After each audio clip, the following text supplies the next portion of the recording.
హల్లెలూయా. చాలా సంతోషం. చురుకుగా నుండుట గొప్ప భాగ్యం. మీలో ఎంతమంది భాగ్యవంతులు ఉన్నారు అంటే ఎంతమంది చురుగ్గా ఉన్నారని అర్థం. హల్లెలూయా, హల్లెలూయా, హల్లెలూయా. నిజంగా దేవుని యొక్క ఆశీర్వాదం నన్ను అనుభవించబడ్డ కారణం ఏంటంటే బద్ధకం అన్నమాట. బద్ధంగా పనిచేవాడు దరిద్రుడు అవుతాడు. నేను ఎప్పుడు చెప్తా ఉన్నాను, మన ముందు చైర్ ఖాళీగా ఉందంటే ఖచ్చితంగా మనం ముందు ఉండాలన్నమాట. చురుగ్గా ఉండే వాళ్ళు ఎలాగుంటారు? ముందుంటారు. ఏదైనా రన్నింగ్ రేస్ పెట్టినా ఏది పెట్టినా కూడా వాళ్ళు చాలా చురుకండి అంటే అర్థం ఏంటి? ముందుంటారని అర్థం. హల్లెలూయా, హల్లెలూయా. కాబట్టి నేను ఎప్పుడు చురుగ్గా ఉంటాను. ఎందుకంటే అందరికంటే ముందు నేనే వస్తాను ఈ సన్నిధికి. ఇక్కడ ఉన్న ఆడవాళ్ళు అందరికంటే ముందు నేనే వస్తాను. హల్లెలూయా. కానీ యేసుక్రీస్తు ప్రభు టైంలోనంట స్త్రీలందరూ ముందు వెళ్ళారంట, మగోళ్ళ కంటే, శిష్యుల కంటేనే. ఎవరిని? బ్రతికినటువంటి యేసు ప్రభు అని తెలియదు వాళ్ళకి. చనిపోయిన బాడీని చూడటాకే. ఈ రోజున చనిపోయిన బాడీ అంటే ఆడవాళ్ళు ఎంత దూరం ఉంటారో మీకు అందరికీ తెలుసు. కానీ దేవుని విషయంలో మనం ఎలా ఉండాలంటే అందరికంటే ముందు ఉండాలి. మా అమ్మగారు చిన్నప్పుడు ఒక మాట అన్నట్టు అనమాట, పనికి ముందు తిండికి వెనకాల ఉండాలంట. హల్లెలూయా. ఏంటండి? పనికి ముందు తిండికి వెనకాల ఉండాలి. కానీ మనం రివర్స్ ఉంటాం అంతా కూడా. అలా ఉండకుండా మరి ఎప్పుడు కూడా ప్రభు కార్యాభివృద్ధి యందు ఎప్పటికీ ఆసక్తిలో ఉండేది. హల్లెలూయా, హల్లెలూయా, హల్లెలూయా. ఇక్కడ కృతజ్ఞతలో దాగి ఉన్నటువంటి పరిపూర్ణత ఈరోజు నా అంశం ఏంటండి?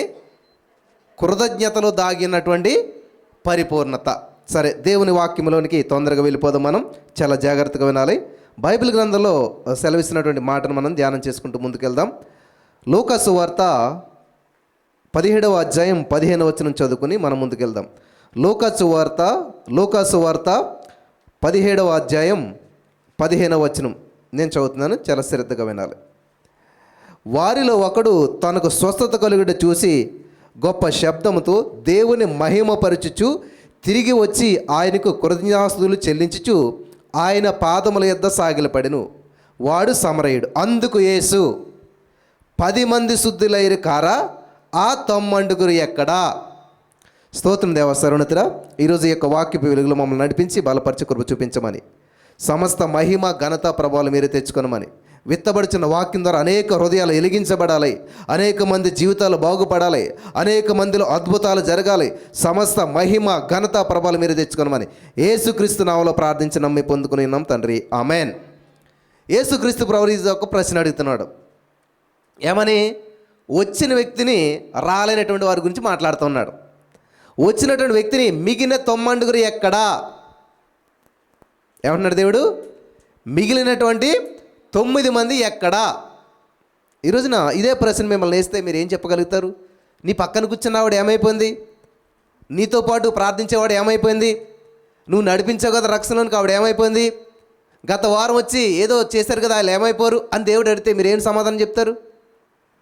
ఇక్కడ మనకు అందరికీ తెలిసినటువంటి విషయం ఏంటంటే యేసు ప్రభువు దగ్గర మరి 10 మంది కుష్ఠరోగులు స్వస్థత పొందుకున్నట్లుగా మనకు తెలుసు. కానీ ఆ రోజుల్లో కుష్ఠరోగం అనేటువంటిది భయంకరమైనటువంటి, ఇప్పుడు కరోనా వైరస్ వచ్చింది చూడండి, అసలు కనీసం బంధువులు కూడా చూడటకు రాలేదు కదా. అటువంటి భయంకరమైన వ్యాధి అది. చాలా దూరాన్న గాలి కూడా తగలకుండా ఊరి దూరంగా పెట్టేవారు. అలా యేసు ప్రభువు వెళ్తున్న సమయంలో దూరం నుంచి 10 మంది కుష్ఠరోగులు, రక్షకుడా యేసయ్యా మమ్మల్ని బాగు చేయంటే దేవుడు వాళ్ళు 10 మందిని బాగు చేశాడంట. 10 మందిని బాగు చేశాడంటే అర్థం ఏంటంటే ఈ క్యాన్సర్కి సంబంధించినటువంటి క్రిమి ఏదైతే ఉందో అది చనిపోయేలా చేశాడంట దేవుడు. ఎప్పుడు వాళ్ళు వెళ్తూ ఉన్నప్పుడు ఆ యొక్క క్రిమి అనేటువంటి చనిపోయింది. దానివల్ల ఏమవుతుందంటే ఈ కుష్ఠరోగి వచ్చినటువంటి వాళ్ళకి ఈ వేళ్ళు చిగుర్లు ఇవన్నీ తినకుండా వచ్చేస్తాయి అనమాట. అంటే ఇంక ఈ వేళ్ళు ఉండవు, ఇలా మొండుగా మారిపోతా చెయ్య. మీరు చాలామంది ఇప్పుడు కూడా చూస్తుంటారు రోడ్డు పక్కన ఇలాంటి సమస్య వాళ్ళు అనుభవిస్తున్నారు. కాళ్ళకి చేతులకి వేళ్ళు ఉండవు, అవి తినుకుంటూ వెళ్ళిపోతాయి అనమాట ఆ క్రిమి. ఎప్పుడైతే యేసుప్రభువు బాగు చేస్తారో వాళ్ళకి ఆ క్రిమి చనిపోయిందంట. హల్లెలూయా. గమనించాలి ఇక్కడ. ఎప్పుడైతే చనిపోయిందో వాళ్ళకి ఆ వ్యాధి పోయింది, ఇంకా వ్యాధి అనేటువంటిది పోయింది. అక్కడతోటి వాళ్ళు ఏం చేస్తారంటే నా సమస్య పోయిందని చెప్పి ఇంకా దేవుని వైపు రావటం మానేస్తారు. కానీ 10 మందిలో ఒకడంట యేసుక్రీస్తు ప్రభు దగ్గరకు వచ్చాడు. ఇది చిన్నప్పటి నుంచి తెలిసిన స్టోరీ, ఇక్కడ వరకు మనకు అందరికీ తెలుసు. కానీ బైబిల్ పండితులు బైబిల్లో ఉన్న విషయాన్ని ఇంకా కూలంకషంగా అధ్యయనం చేసి చెప్పినటువంటి విషయం ఏంటంటే, ఈ తొమ్మండుగురికి ఈ యొక్క వేళ్ళు అనేటువంటివి రాలేదంట. మళ్ళీ ఏ వ్యక్తి అయితే కృతజ్ఞతతో దేవుని దగ్గరికి వచ్చాడో ఆ యేసుక్రీస్తు ప్రభు దగ్గరికి వచ్చి దేవుని స్తుతించడం ప్రారంభించాక ఈ యొక్క వేళ్ళు మొలవటం ప్రారంభించాయంట. హల్లెలూయా, హల్లెలూయా. ఏవైతే కోల్పోయాడో, ఏవైతే నష్టపోయాడో ఆ శరీర భాగాలన్నీ కూడా మళ్ళీ సంపూర్ణంగా పొందుకున్నాడంట. హల్లెలూయా. చూడండి, స్వస్థత పొందుకున్నటువంటి 10 మందికి తిరిగి వచ్చినటువంటి 10 మందిలో ఒక్కడికి తేడా ఉంది. ఏంటంటారు? 90 అయితే స్వస్థత పొందుకున్నారు, దేవుడి దగ్గర నుంచి ఆ వ్యాధి నుంచి విడుదల పొందుకున్నారు, కానీ సంపూర్ణమైనటువంటి రెస్టరేషన్ వాళ్ళకి జరగలేదు. ఏ వ్యాధి అయితే ఉందో అక్కడితో ఆగిపోయేలాగా దేవుడు చేశాడు, ఆ వ్యాధి నుంచి విడుదల పొందుకునేలా చేశాడు, కానీ కోల్పోయినటువంటి సమస్తాన్ని దక్కించుకోవడానికి వాళ్ళకి అవకాశం రాలేదు. ఎవరికి ఆ అవకాశం ఇచ్చాడంటే దేవుడు? కృతజ్ఞత. మరి మనలో చాలామంది స్వస్థతలు జరిగాయి, అద్భుతాలు జరిగాయి, చాలా కార్యాలు జరిగాయి, కానీ అక్కడ ఆగిపోరు చాలామంది.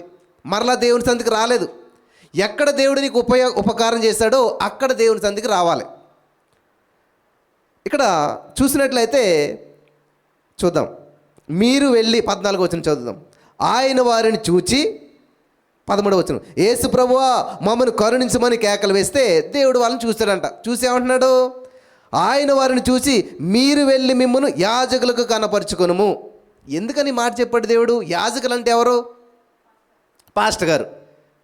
స్వస్థత ఇచ్చాను, బాగు చేశాను ఏం మాట్లాడకుండా మీరు ఎక్కడికి వెళ్ళమంటున్నాడు? పాస్టర్ గారి దగ్గరికి వెళ్ళండి, పాస్టర్ గారికి కనపరుచుకోండి. ఇప్పుడు నేను చెప్పే మాట చాలామంది కొంచెం బాధగా ఉంటుంటుంది అనమాట. ఆ రోజుల్లో యాజకుల దగ్గరికి వెళ్ళాలంటే ఎలా వెళ్ళాలి? ఎలా వెళ్ళాలి? ఖాళీ చేతులతో వెళ్ళకూడదు అనమాట. ఖచ్చితంగా ఏదో ఒకటి తీసుకుని వెళ్ళాలి. అమ్మో, కానుకల కోసం చెప్తున్నాడు ఈయన, అసలు కానుకలు అడగనంటాడు. ఒక ఆమె వచ్చిందనమాట, ప్రార్థన చేసింది, చేతులు కానుక ఎత్తింది, తీసుకోకపోతే ఏం చేయాలి? అలాగంటాడు పైకి, కానీ తీసుకుంటాను ఉంటాడు, ఇస్తూ ఉంటాడు. హల్లెలూయా. భూమిలో విత్తనం వేస్తారు. ఎందుకని? అమ్మో, తినేసింది విత్తనం ఎత్తని అనుకుంటే ఎలాగా? అది కొన్నాళ్ళకి ఏం చేస్తుందంట? తిరిగి విస్తరించి పంటనిస్తుంది. Hallelujah. You are not my source. మీరు నా సోర్స్ కాదు, మీరు నా ఆధారం కాదు. Jesus is my source. Job is not my source, Jesus is my source. ఉద్యోగం నా ఆధారం కాదు, యేసయ్య ఆధారం. యేసయ్య నన్ను ఎలాగైనా పోషిస్తాడు. ఉద్యోగం ద్వారా అవ్వచ్చు, కాకి ద్వారా అవ్వచ్చు, వాగు ద్వారా అవ్వచ్చు, ఒక విధవరాల ద్వారా అవ్వచ్చు, ఎవరి ద్వారైనా దేవుని పోషిస్తాడు. ఇప్పుడు ఆమె ఎలాగిచ్చింది? దేవుడిస్తే ఇచ్చింది కదా. ఇక్కడ ఒక సూత్రాన్ని నేను చెప్తాను. చాలామంది అంటుంటారు, మీరు పాస్టర్లు కదా మీరు బాగుపడతారు, మీరు పాస్టర్ కదా మీకు వచ్చి పడుతుంది అంటుంటారు. మీరు అలాగన్నంతకాలం ఆశీర్వాదాన్ని అనుభవించలేరు. ఇప్పుడు నేను సంతోషంగా ఉన్నాను, మీరు కూడా నాతో సంతోషిస్తే మీరు కూడా సంతోషించగలుగుతారు. ఇప్పుడు నేను సంతోషంగా ఉన్నాను చెప్పి ఎప్పుడు నవ్వుతుంటాడు ఆయన, ఎప్పుడు బాగుపడతాడు, ఎప్పుడు ఇలా ఉంటాడు అంటే నా ఎదుగుదల కూడా నీకు ఎలాగైంది? అసూయగా మారి నువ్వు బాధను అనుభవిస్తూ ఉన్నావు. సంతోష హృదయము ముఖానికి తేటనిస్తుంది. ఇక్కడ దేవుడు ఒక అద్భుతమైనటువంటి సూత్రాన్ని తెలియజేస్తూ ఉన్నాడు. నీకు రోగం ఉంది, సమస్య ఉంది, కానీ నువ్వు ఎక్కడికి వెళ్ళమంటున్నాడు? యాజకుని దగ్గరికి వెళ్ళి కనపరుచుకో. యాజకుని దగ్గరికి వెళ్ళాలంటే పూర్వకాలంలో కొన్ని రూల్స్ ఉండేటువంటివి చూపిస్తాను నేను ఇప్పుడు. బైబిల్ గ్రంథం నుంచే మనం చూద్దాం. హల్లెలూయా, హల్లెలూయా. మొదటి సమూయేలు గ్రంథం 9వ అధ్యాయం 7వ వచనం చదువుదాం. మొదటి సమూయేలు గ్రంథం 9వ అధ్యాయం 7వ వచనం. ఇక్కడ చదివినట్లయితే, అందుకు సౌలు మనము వెళ్ళనెడల ఆ మనిషికి ఏమి తీసుకొని పోదు. ఈ స్టోరీ ఏంటంటే, ఇజ్రాయేల్ మొట్టమొదటి రాజు ఎవరు? సౌలు. సౌలు వాళ్ళ నాన్నకి గాడిదలు మిస్ అయిపోయినాయి అంట. ఆ పనిని ఎవరికి అప్పచెప్పాడంట? తనయుడు అంటే కొడుక్కి అప్పచెప్పాడు. అరే నాన్న, గాడిదలు మిస్ అయిపోయి వెతికిరారని చెప్తే, మరి రాజుగారు కొంచెం ఉన్నవాళ్ళు కాబట్టి గాడిదలు ఉంటే ఆ రోజుల్లో బిఎండబ్ల్యూలో ఉన్నట్టు అనమాట, బెంజ్ కార్లు ఉన్నట్టు ఉన్నవాళ్ళు అని అర్థం. అవి మిస్ అయిపోయాయి కాబట్టి అవి వెతికిరారని చెప్పి కొడుకుతో పాటు ఒక పనుడిని పంపించాడు. వీళ్ళిద్దరు కలిసి వెళ్తూ ఉన్నారు. వెతికారు అలసిపోయి ఏ దిక్కు లేనాడు కంట అన్ని దిక్కులు మూసుకుపోయాక, అన్ని ద్వారాలు మూసుకుపోయాక, అందరి చేతులు ఎత్తేసాక అప్పుడు దేవా నీవేమో దిక్కు అంటారు. అది కరెక్ట్ కాదు. ఎన్ని దిక్కులున్నా యేసయ్య దిక్కు అన్నవాడికి ఏ దిక్కు అవసరం లేదు. ఇంకా హల్లెలూయా. ఏ సహాయం అవసరం లేదు. యేసయ్య నీకు ముందుగా ఉండి నేను నడిపిస్తాడు. ఎలా నడిపించాలి అలాగా. కాబట్టి ఇక్కడ సౌలు అన్ని తిరిగి తిరిగి తిరిగి అలసిపోయంట, ఇంక ఇంటికి వెళ్ళిపోదాం అన్నప్పుడు, అందుకనే మనం సహవాసం ఉండాలి. ఒంటిగా నడిచినప్పుడు పడిపోతాడంట, ఇద్దరు వెళ్తే ఏమవుతాడు, పడిపోతే లేపుతాడు, సహాయం ఉంటాడు. అందుకని వివాహ వ్యవస్థను కూడా దేవుడు ఏర్పాటు చేశాడు. అయితే చూడండి, పరాక్రమశాలి ఎవరైనా నయమాన్, ఆయన కూడా స్వస్థత పొందుకోకుండా వెళ్ళిపోయేవాడు, అలసిపోయి ఇంకా కోపం వచ్చి. కానీ ఆ స్వస్థత రావడానికి కారణం ఎవరు? దాసుడు చిన్న సలహా ఇచ్చాడు. ఏముంది అయ్యగారు, మునగండి, దీంట్లో పొరపాటే ఉంది, ఇక్కడ దాకా వచ్చి వెళ్ళిపోవటం ఎందుకు, సరే ఏమో అందులో ఏముందో మునగండి అంటే మునిగాడు, అప్పుడు స్వస్థత వచ్చింది. అలాగే ఈయన కూడా ఒక సలహా ఇస్తూ ఉన్నాడు. ఎవరు? పనుడు, దాసుడు. చూద్దాం ఇక్కడ. వాడు అందుకు సౌలు, మనము వెళ్ళనెడలా అంటే ఇలా తిరిగి తిరిగి తిరిగి వెళ్ళిపోతుంటే ఆ దాసుడు ఏమన్నాడంటే, అయ్యగారు ఇంత తిరిగాం కదా, దీర్ఘదర్శి అంటే ఏంటి? మీకు సైట్లో 2 రకాలు ఉంటాయి. ఏంటది? దూరదృష్టి, అదృష్టి. అంటే 0.5 అండి, ఇదండి అదండి అని చెప్తుంటారు డాక్టర్ దగ్గరికి వెళ్తే. అంటే కొంతమందికి ఏంటంటే దగ్గరని బాగా కనిపిస్తాయి, దూరమే కనిపించవు. కొంతమంది దృష్టి ఏంటంటే దూరమే అన్నీ బాగా కనిపిస్తాయి, కానీ దగ్గర మాత్రం అలికేసినట్టు మబ్బు మబ్బుగా కనిపిస్తాయి. ఇది 2 రకాల చూపులు ఉంటాయి. అప్పుడు డాక్టర్ గారు ఏం చేస్తారంటే ఈ స్పెట్స్ టెస్ట్ చేసి, నీకు దూరంది బాగా కనపడాలి, దగ్గరగా బాగా కనపడటానికి టెస్ట్ చేసి స్పెట్స్ వేస్తారు. ఓకే, ఇక్కడ దీర్ఘదర్శి అంటే ఏంటంటే దేవుని సేవకుడు, ప్రవక్త భవిష్యత్తులో నీకు జరగబోయేటువంటిది, ముందుగా జరగబోయేదాన్ని ఇక్కడ చెప్తారనమాట. యెషయా ఏమన్నాడు 9:6లో, ఏలి అనగా మనకు శిశువు ఎక్కడ పుట్టాడు? మత్తయిలో పుట్టాడు. 700 సంవత్సరాల తర్వాత తిరిగి పుడతాడని చెప్పట్లేదని, పుట్టేశాడు అన్నాడంటే ఏంటి? ఈయన భవిష్యత్తులో ఎంత ముందుకు వెళ్ళిపోయినా 700 సంవత్సరాలకు ముందుకెళ్ళి అక్కడ చూసి వచ్చి ఇక్కడ మాట్లాడుతున్నాడు. అర్థమవుతుంది నేను చెప్పేది మీకు అందరికీ? దీర్ఘదర్శి అంటే ఏంటంటే నీ జీవితంలో ఎప్పుడు ఎవరితో వివాహం జరుగుతుందో, లేకపోతే నీ వ్యాపారం ఎలా ఉంటుందో, లేకపోతే నీ యొక్క పరిస్థితి ఎలా ఉంటుందో అది చెప్పేటువంటి వారు. హల్లెలూయా. నేను 10th క్లాస్లో, మాది చిన్న చర్చే, 10 మంది 20 మంది ఉండేవారు. ఆ చర్చిలో కూర్చుని వాక్యం వింటున్నప్పుడు నాకు తెలిసి తాడేపల్లిగూడెం అనుకుంటే ఒక సేవకుడు వచ్చాడు. ఆయన పేరు అబ్రహాం అగస్టిన్ గారు, పేరు కూడా గుర్తుంది. ఆయన మెసేజ్ చెప్తా సడన్గా ఇట్లా నా వైపు వేలు చూపించి, జోషువా నువ్వు కంపల్సరిగా చాలా ఉన్నతమైన స్థితికి వెళ్తావు, దేవుడు నిన్ను బలంగా వాడుకుంటాడు అని చెప్పాడు. ఆయన మళ్ళీ కనపడలేదు ఆయన. హల్లెలూయా. అంటే ఆయన సొంత మాట అది కాదు, ఖచ్చితంగా ఆయనకి దేవుడు ప్రేరేపించాడు, దేవుడు చూపించాడు. కాబట్టి ఆ మాటని చెప్పి నాకు 25 years క్రితమే చెప్పాడు ఆ మాట. కానీ వెంటనే నెరవేరిందా? ఏది చెప్పాడని ఏం జరగలేదు. ఉన్న ఉద్యోగం ఊడిపోయింది, రాసిన ఎగ్జామ్ ఫెయిల్ అయిపోయాను, అన్ని దూరాలు మూసుకుపోయాయి. ఆయన చెప్పింది ఏంటి, జరుగుతుందేంటి? గందరగోళం. యేసోబు జీవితంలో కూడా అదే జరిగింది. ఇలాగా ఇక్కడ సౌలు ఏం చేస్తున్నాడంటే, అన్ని వెతికాము కాబట్టి ఏం చేయాలో తెలియట్లేదంటే, అప్పుడు ఆ సేవకుడు చెప్తున్నాడండి, అలయ్య ఈ దేశం వరకు వచ్చాం కదా, ఈ ప్రాంతం వరకు వచ్చాం కదా, ఇక్కడ ఒక దీర్ఘదర్శి ఒకడు ఉన్నాడు. ఎవరంటండి? చూద్దాం 6వ వచనంలో. వాడు, ఇదిగో ఈ పట్టణంలో దైవజనుడు ఒకడున్నాడు, అతడు బహుగనుడు, అతడు ఏ మాట చెప్పునో ఆ మాట నెరవేరును, మనం వెళ్ళవలసిన మార్గమును అతడు మనకు తెలియజేయనుము అని అతని యొద్దకు వెళ్ళుదుము రండి అని చెప్పాను. హల్లెలూయా. దీర్ఘదర్శి ఉన్నాడు, ప్రవక్త ఉన్నాడు, ప్రాఫెట్ ఉన్నాడు, దేవుని సేవకుడు ఉన్నాడు. అక్కడికి వెళ్తే మనం ఏ మార్గం గుండా వెళ్తే సరో. నాకు ఇందాక ఒక సహోదరి ఫోన్ చేసింది, చక్కటి స్థితిలో ఉంది, చక్కటి ఉద్యోగం.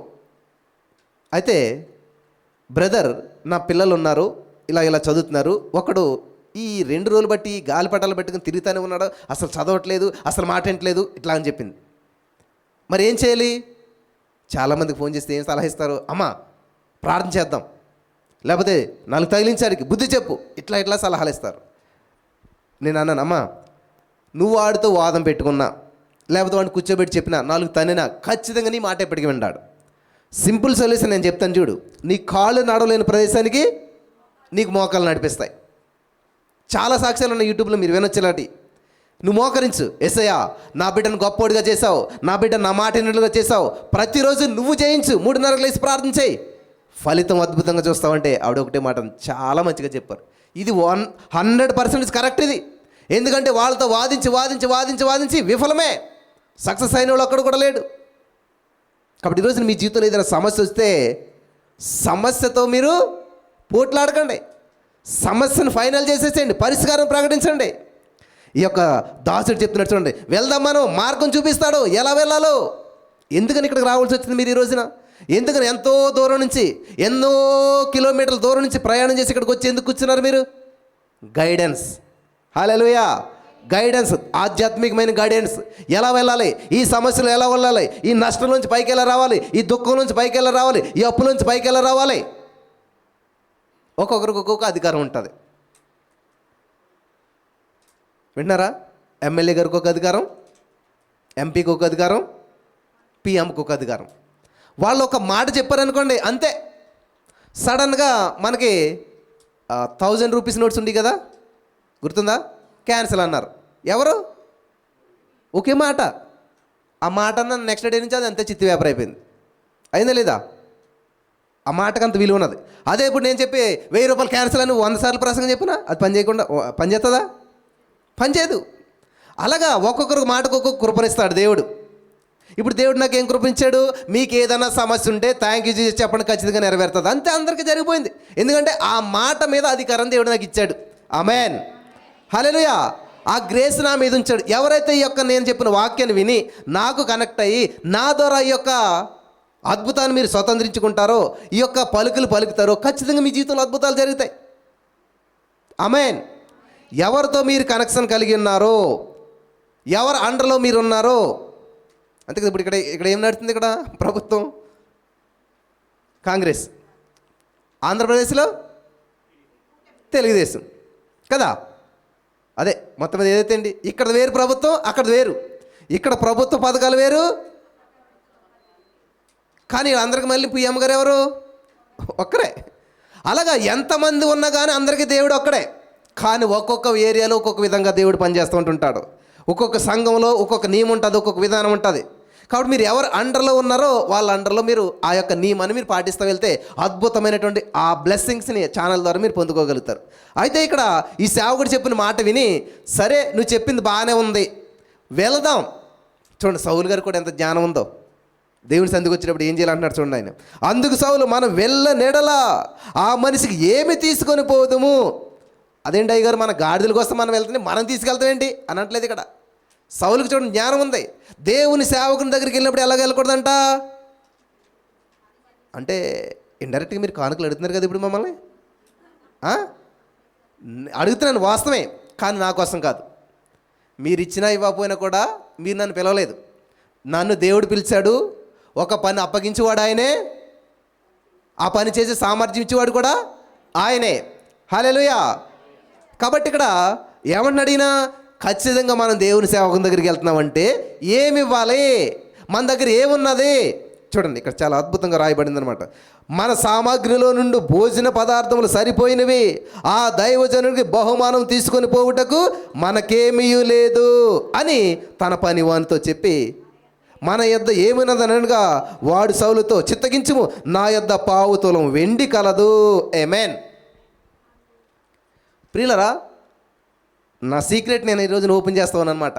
ఎందుకు నేను బ్లెస్ అయ్యబడుతున్నాను, ఎందుకు నేను ఆశ్రయించబడుతున్నాను, ఎందుకు నేను నా పిల్లల్ని మంచి స్కూల్లో చదివించుకోగలుగుతున్నాను, ఎందుకు నేను మంచి ఇంట్లో ఉండగలుగుతున్నాను, ఎందుకు నేను మంచి బట్టలు వేసుకోగలుగుతున్నాను, నాకు ఏ రోగం రావట్లేదు, ఏ హాస్పిటల్కి వెళ్తలేదు, ఏ సమస్య అనిపించలేదు. కారణం ఏంటి? రీజన్ ఏంటి?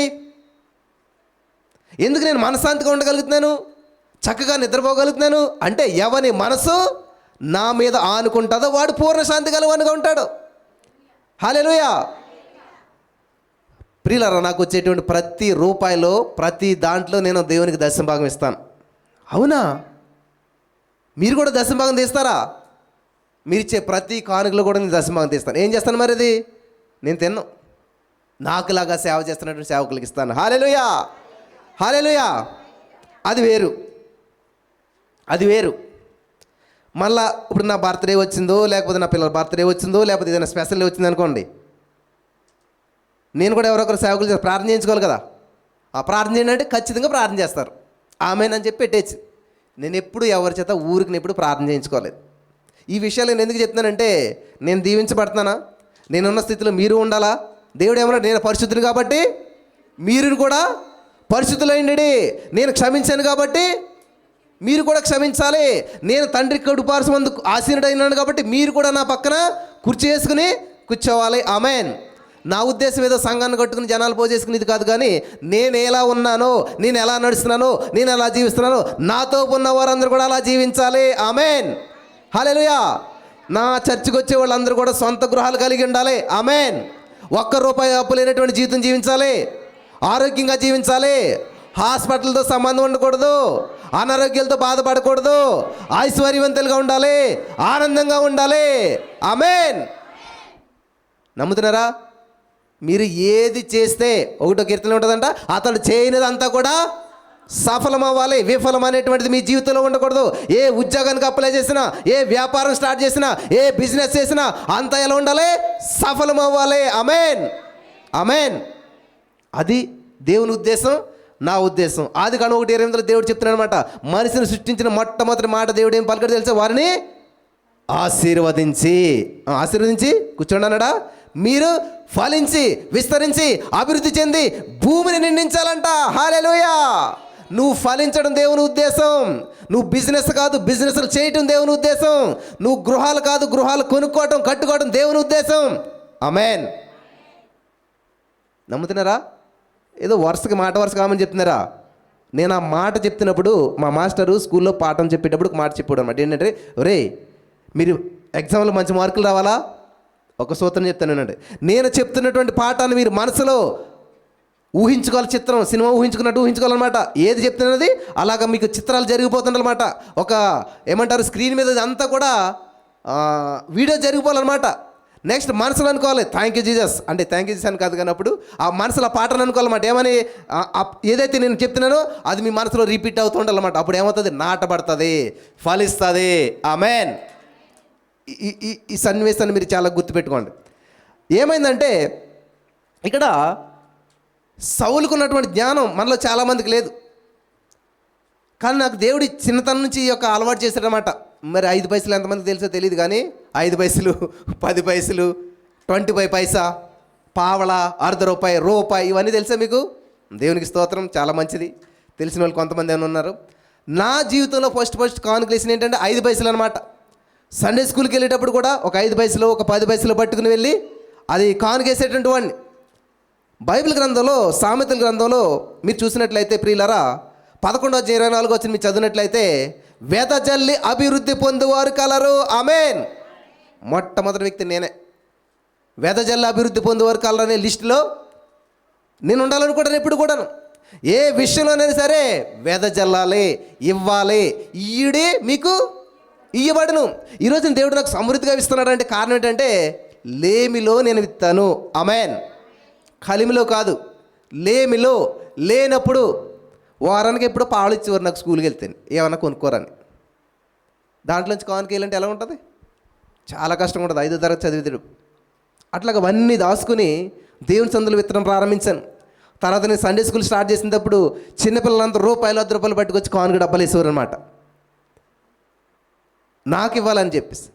నేనేం చేస్తాను, నా కానుక డబ్బానంత ఒక చోట పెట్టి ఆ కానుకలన్నీ పోసేసి నేను కూడా అందులో కానుకేసి వచ్చినవన్నీ కలిపి మళ్ళీ ఏం చేస్తామని, డిసెంబర్ 1 వచ్చేసరికి ఎంత వచ్చి మహా వస్తే 200-300 సంవత్సరానికి అవన్నీ పోసేసి మళ్ళీ నేను పనికి వెళ్ళిన డబ్బులు వేసి వాళ్ళకి ఎంకరేజ్గా ఉంటుందని చెప్పి స్టీల్ ప్లేట్లో బాక్సులు కొని ₹20, ₹10 ఉంటే మొత్తం అందరికి కొని వాళ్ళ చేత వాక్యాలు చెప్పింది అవి ఇచ్చేటువంటి వాడిని. వాళ్ళకి వాళ్ళు ఎంతో సంతోషపడేవారు. వాళ్ళ మీద పేర్లు రాసి అవి ఇస్తే ప్రతి జనవరి 1కి వాళ్ళకి చక్కగా అవన్నీ పంచుతుంటేటువంటి అన్నమాట. హల్లెలూయా. నేను ఈ విషయాలు ఎందుకు చెప్తున్నానంటే, నీ పనిలో నువ్వు ఎప్పుడైతే నమ్మకంగా పనిచేస్తావో, చిన్న విషయంలో నమ్మకంగా పనిచేస్తావో, పెద్ద దాంట్లో దేవుడు నిన్ను నియమిస్తాడో. హల్లెలూయా, హల్లెలూయా.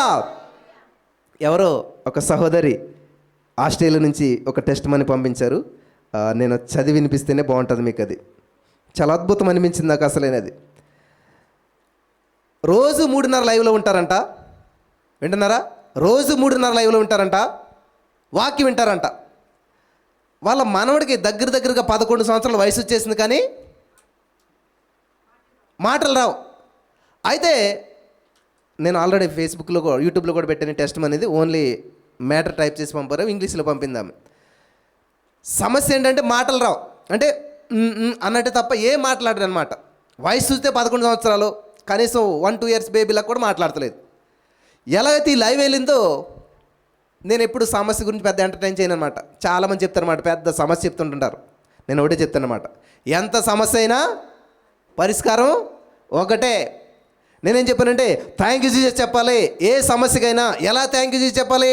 Advance thanks giving is a weapon. అడ్వాన్స్గా కృతజ్ఞతలు చెప్పాలి. అంటే ఈమె నమ్మి ఐ థింక్ మనవడు అనుకుంటా ఏం చెప్పిందంటే, థ్యాంక్ యూ జీసస్ అన్న మనవడికి మాటలు ఇచ్చినందుకు వందనాలు. లేవు, రాలేదు, ఏమి జరగలేదు. కానీ రోమా 4:17 ప్రకారం లేని వాటిని ఉన్నట్టుగా పిలుస్తూ ఉన్నదామే, లేని వాటిని ఉన్నట్టుగా మాట్లాడుతూ ఉంది. హల్లెలూయా, హల్లెలూయా, దేవునికి స్తోత్రం కలుగును గాక. ఎప్పుడైతే ఎంతో కాలం చేస్తారు, ఎన్నో ట్రీట్మెంట్, ఏమీ జరగలేదు. కానీ ఎప్పుడైతే ఈ ఎర్లీ మార్నింగ్ ప్రేయర్లో ఉండి థ్యాంక్ యూ జీసస్, నా మనవడు మాట్లాడేలా చేసావు, మాట్లాడే శక్తినిచ్చావు, మాట్లాడే సామర్థ్యాన్ని ఇచ్చావు అన్నప్పుడు మాట్లాడటం మొదలుపెట్టాడంట. ఆమేన్. మాట్లాడటం మొదలుపెట్టాడంట. ఏ డాక్టర్ వల్ల అవుతుందండి? ఎంత డబ్బు ఉండి అవుతుంది అసలేని? ఏ విధంగా జరుగుతుంది కార్యం? కంటికి కనిపించదు, నీ హృదయానికి అర్థం కాదు, నీ యొక్క నోటితో వివరించాలని కూడా వివరించలేవు.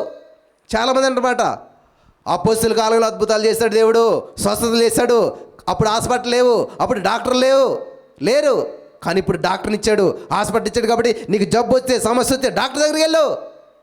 ఈ నడిపింపు చాలామంది దగ్గర ఉంది. నేనేమంటానంటే యేసుక్రీస్తు ప్రభువారు 2000 సంవత్సరాల క్రితం ఎలాగైతే ఉన్నాడో ఇప్పుడు కూడా అలాగే ఉన్నాడు. 2000 సంవత్సరాల క్రితం ఏ అద్భుతాలు అయితే చేశాడో ఇప్పుడు కూడా అవి చేయడానికి సిద్ధంగా ఉన్నాడు. హల్లెలూయా, హల్లెలూయా. యేసు ప్రభువు మళ్ళీ రక్తం చిందించడండి. 2000 సంవత్సరాల క్రితం చిందించిన రక్తమే ఇప్పటికీ పవర్ఫుల్గా పనిచేస్తూనే ఉన్నది. నువ్వు నమ్మితే అద్భుతాన్ని స్వతంత్రించుకుంటావు. ఆమేన్. నువ్వు నమ్మితే అద్భుతాన్ని స్వతంత్రించుకుంటావు. ఆలస్యం ఎవరిదంటే అద్భుతం జరగడానికి? దేవునిది కాదు, అద్భుతం కాదు, నీదే. నువ్వు నమ్మిన యెడల దేవుని మహిమను చూస్తావు. నమ్మితే చాలు, సరిపోతుంది. అయితే ఇక్కడ నా ప్రియమైనటువంటి సహోదరి స్నేహితులారా, చాలా అద్భుతం అనిపించింది అనమాట. ఎప్పుడైతే దేవునికి మనం ఇస్తూ ఉన్నామో, నా పావలా కాస్త అద్రుపోయింది ఇవ్వటం. రోజులు గడిచే తర్వాత సింగిల్ రూపీకి వచ్చింది. చూడండి, దేవుడు ఎలాగా క్రమం ఉంటుందన్నమాట. ఇసాకంట ఎలాగ వరిదిల్తా వచ్చాడంటే, చదివరా? క్రమముగా వరిదిల్తా వచ్చాడంట. హల్లెలూయా, హల్లెలూయా. ఈరోజు నేను ఈ స్టేజ్కి సడన్గా వచ్చేసినట్టు మీకు అనిపించవచ్చు, కానీ నేను సడన్గా రాలేదు. ఈ స్టేజ్కి రావటానికి నాకు దగ్గరగా 30 సంవత్సరాల పైన పట్టింది. ప్రతి దాన్ని దేవుడు ఏం చేయడం తెలుసా? క్రమముగా నడిపిస్తూ వచ్చాడు. ఎవరి సమస్యను ఎలా ఎదుర్కోవాలి, ఏ బంధకాల్లో ఉన్నటువంటి ఎలా నడిపించాలి, ఏ సమస్యకి ఏం పరిష్కారం చెప్పాలి, ఏ వాక్యం చెప్పాలి, ఇవన్నీ దేవుడు అనేక విధాలుగా నడిపించి స్థితికి తీసుకొని వచ్చాడు. రూపాయి కాస్త 5 రూపీస్ కాయిన్ అయింది కొన్నాళ్ళకి. 5 రూపీని కాస్త 10 రూపీస్లోకి వెళ్ళింది. 20 రూపీస్ కూడా ఉన్నది, ఇప్పుడు ఉంది కదా. తర్వాత 50 రూపీస్ అయింది, 100 రూపీస్ అయింది. ఈవెన్ హైదరాబాద్ వచ్చిన కొత్తలో కూడా నేను సండే పెట్టుకున్నాను. ప్రతి సండే 100 రూపీస్ చర్చిలో వేయాలి. నా అభివృద్ధి సీక్రెట్లు అని మీకు చెప్తున్నాను ప్రియులారా. మీరెవరైనా ఆశీర్వదించబడాలంటే దేవుని వాక్యం ఒకటి సెలవిస్తూ ఉన్నది. ఏమనంటే గలతీ పత్రిక 6:7 మోసపోకిడి దేవుడు వెక్కిరించబడ్డ. బాగానే ఉంది. తర్వాత ఏముంది? మీరు ఏమి విత్తుతారో ఆ పంట కోసుకుంటారు. దేని గురించి మాట్లాడుతుంది ఇక్కడ దేవుడు? చెప్పాలి, దేని గురించి మాట్లాడుతున్నాడు? సరే, కొంచెం ముందుకెళ్తే మన అర్థం. 6వ వచనం చదవండి. గలతీ పత్రిక 6వ వచనం చదవండి. అక్కడ ఏమున్నది?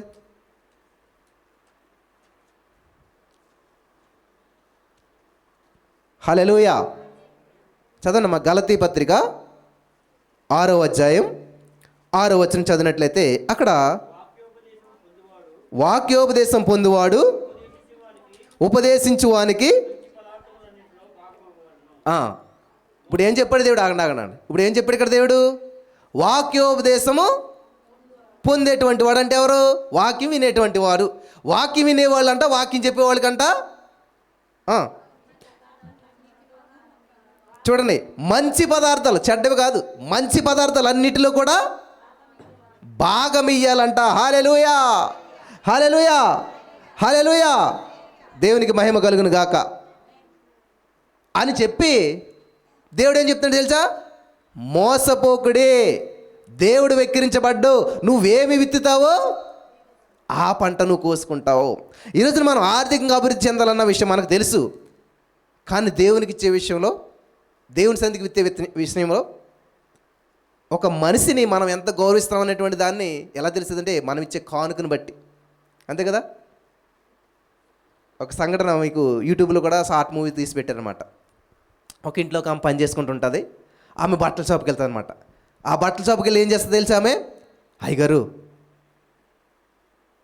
రేపు మా యొక్క అమ్మగారు బర్త్డే, కాబట్టి ఈ షాపులో అత్యంత కాస్ట్లీయెస్ట్ చీర ఏముంది ఇవ్వండి అని చెప్పి ఆవిడ జీతం అంతా బిడ్డ చీర కొనుక్కొచ్చి దగ్గర పెట్టుకుంటుంది ఇద్దరని చెప్పేసి.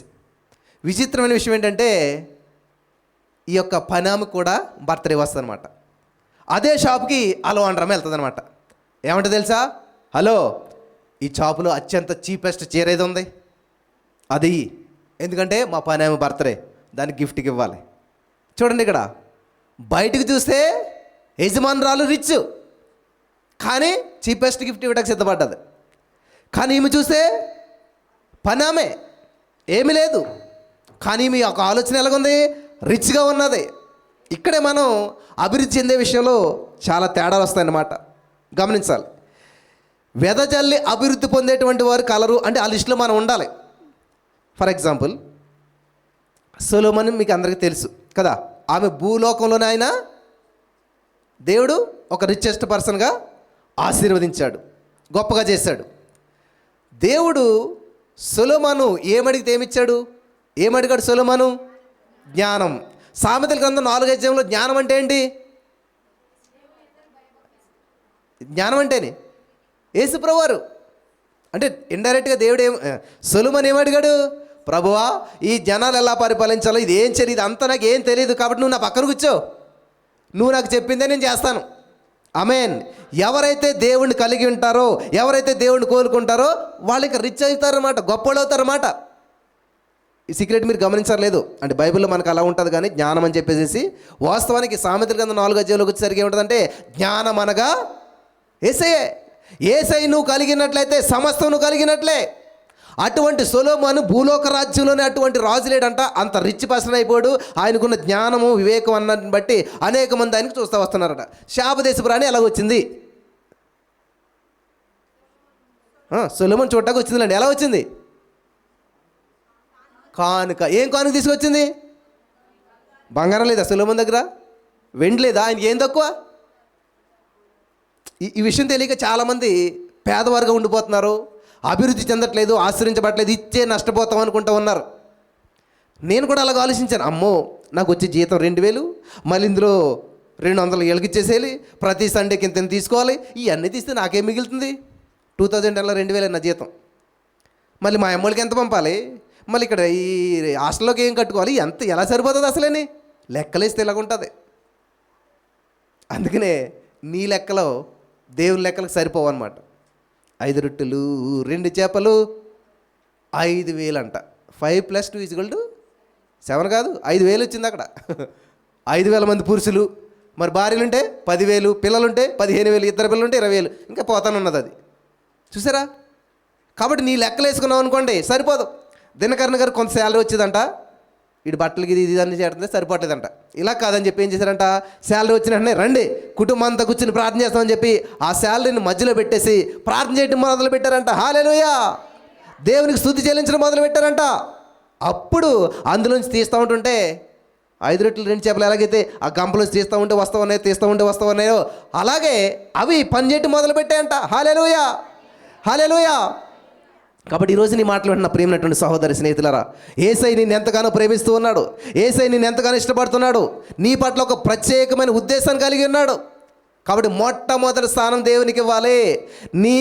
నీ యొక్క చేతిలో ఏదున్నా సరే అది దేవుని చేతిలో పెట్టి దేవుని చేతుల నుంచి నువ్వు తీసుకోవాలి. హల్లెలూయా! హల్లెలూయా! హల్లెలూయా! ఒక ఆయనకి జీతం వచ్చానంట, పోస్ట్ వాళ్ళ అమ్మకు పంపిస్తాడంట. వాళ్ళమ్మ దగ్గర నుంచి మళ్ళీ ఇవిడికి రావాలంట. ఎవడో అన్నాడంట, ఏమండి మీకు ఏమన్నా పిచ్చా, వచ్చే జీతమే కొంచెం, దీన్ని మళ్ళీ మీరు అట్టుకెళ్ళి ఎంఓ చేస్తారు అంటే అక్కడ ఎంతో కొంత కట్టాలి కదా పోస్ట్ ఆఫీస్కి, మళ్ళీ ఆవిడ అక్కడి నుంచి మీకు ఎంఓ చేస్తుంది. దీనివల్ల పోస్ట్ ఆఫీస్కి ఎంత లాభం వస్తుంది, ఎంత నష్టపోతున్నారు అని అంటే ఆయన అన్నాడంట, పిచ్చోడా, పోస్ట్ ఆఫీస్కి పోయేటువంటి నష్టాన్ని ఎందుకు చూసా కానీ అమ్మ చేతుల నుంచి వచ్చే ఆశీర్వాదం నువ్వు చూడలేదు కాబట్టి నువ్వు అలాగొన్నావు అన్నాడంట. హల్లెలూయా, హల్లెలూయా. కాబట్టి ఈ రోజున నువ్వు దేవునికి ఇచ్చి దేవుని సందులోంచి పొందుకున్నావు అనుకోండి. అప్పుడు నా చిన్న కూతురు లాంటి ఒక చిన్న పాపను ఒక ఆయన ఒక షాపుకి తీసుకెళ్ళాడంట. షాప్ ఓపెనింగ్ ఉంటే పాస్టర్ గారు అమ్మాయిని చెప్పి ఆయన ఏం చేయడంట, పాప ఏం చాక్లెట్ కావాలో తీసుకుంటే ఇలా నుంచున్నదంట. నేను తీసుకున్నాను. ఏ అమ్మ అంటే వద్దు మీరేవ్వండి అన్నదంట. పర్లేదు తీసుకోమంటే లేదు లేదు మీరేవ్వండి అన్నదంట. నా కూతురు చాలా తెలివైంది, చిన్నది, చిన్న పాప. అయితే నేను కూడా అంటున్నాను తీసుకోమంటే ఆయన ఏమని అన్నదంట. సరే అని చెప్పేసేసి ఆయన ఏం చేశాడు, ఒక బాక్స్ ఓపెన్ చేసి ఇన్ని చాక్లెట్లు తీసి ఆమె ఒడిలో వేసాడనమాట. వచ్చేసింది సగం దూరం వచ్చాక మరి నాకు డౌట్ వస్తుంది కదా, ఎందుకనమ్మా ఏది నచ్చితే తీసుకోలేదంటే, అది కదా నాన్న నా చెయ్యి ఎంత చిన్న చెయ్యా, నేను తీసుకున్నాను అనుకో 1-2 చాక్లెట్లు వస్తాయి. ఇప్పుడు ఆయన ఎన్ని ఇచ్చాడు, ఇన్ని చాక్లెట్లు ఇచ్చాడు. హల్లెలూయా. చూసారా మన తెలివితేటలు ఎలా ఉంటుంది చూసారా. మనమైతే ఏం చేస్తాం, అబ్బా ఇది బాగుంది ఇది బాగుంది అని తీసుకుని వచ్చేస్తాం ఒకటి కదా. కానీ ఆమె ఏం చేసింది, ఆలోచించింది అనమాట. నో నాకు నేను తీసుకుంటే ఇంతే వస్తుంది, కానీ ఆయన ఇచ్చాడంటే ఇంత వస్తుంది. హల్లెలూయా, హల్లెలూయా. ఈరోజు మీలో కూడా చాలామంది చేస్తున్నారు, నాకు కావాలి ఇలా కావాలి అలా కావాలని చెప్పి మీరేం చేస్తారు, కొంచెమే చిన్న జీవితం జీవిస్తున్నారు. కానీ యేసయ్య ఇచ్చాడంటే ఇప్పుడు కూడా సమృద్ధిగా ఇస్తాడు. ఆమేన్. యేసయ్య ఇచ్చాడంటే ఇప్పుడు కూడా చూడండి, పేతురు రాత్రి అంతా కష్టపడి ఒక్క చేప దొరికినా ఇంటికి వెళ్ళిపోతాడు ఆయన. ఒక్క చేప దొరికినా కనీసం వండుకు తిందారని పోయేవాడు. ఒక్క చేప కూడా దొరకలేదంట. ఏం చేశాడు, యేసయ్యకి ఇచ్చాడంట. ఏమిచ్చాడు, బోటు, ఖాళీ బోటు ఇచ్చాడంట. హల్లెలూయా. నా నామమును బట్టి చూపిన ప్రేమను మర్చుటకు నేను అన్యాయస్తున్న దేవుని కాదు, నా పేరట ఏది విత్తుతారో దానికి 100 చూడండి బైబిల్ గ్రంథంలో ఉంటుంది అన్నమాట. లోకస్ వార్తలో ఉంటుందంట, దేవునికి మనం ఇచ్చామనుకోండి, దేవుడు ఏం చేస్తాడంట, అణచి కుదిలించి దిగజారునట్లు మీ ఒడిలోకి వేస్తాడంట. చూడండి, చేత్తో వేస్తే ఒడిలోకి వేస్తాడంట. ఆమేన్, ఆమేన్. కాబట్టి నాకు ఆ టెస్ట్ మని చాలా ఆశ్చర్యం అనిపించింది అనమాట. అసలు మాటలు రానటువంటి వాడు అంటే సంపూర్ణంగా ఇంకా మాట్లాడతలేదు, కానీ చాలా సంతోషంతో సాక్షిని పంపించారు. నేను నమ్ముతున్నాను ఆ ఏజ్కి తగినటువంటి మాటలు ఆ ఏజ్కి తగ్గట్టు విధంగా నార్మల్గా మాట్లాడేలా చేస్తారని నమ్ముతున్నాను. ఆమేన్, ఆమేన్, హల్లెలూయా. ఈ వాక్యం వింటున్నటువంటి ఒక యవనస్తుడు హైదరాబాద్ వచ్చాడు. హైదరాబాద్ వచ్చి ఫోన్ చేశాడు, నాతో మాట్లాడాడు. కానీ ఈ దశం భాగాలు ఇవ్వటం ఇది తెలియదు అనమాట. అన్నా నాకు 3000 జీతం కాబట్టి యాక్చువల్గా దశం భాగం 300 వస్తుంది కదా, అందరికీ సరిపెడితే 500 మిగిలాయంట. 500 నాకు పంపించాడంట. నాకు తెలియదు ఈ విషయం, ఎందుకంటే చాలా వస్తుంటాయి కాబట్టి, చాలా జరుగుతుంటాయి కదా ఈ పరిచర్య అన్నాక, ఇదంతా జరుగుతుంటుంది ప్రాసెస్. అయితే నేను రిప్లై మాత్రం ఇస్తాను, ఎవరు డబ్బులు పంపినా కానీ. ఆ కానుకు రూపాయి పంపినా కూడా నేను రిప్లై ఇస్తాను. ఇది 100 విస్తరించి వారి ఓడిలోకి వెళ్ళాలి, అది నా రిప్లై. ఆమేన్, ఆమేన్. అదే రిప్లై ఇచ్చానంట నేను.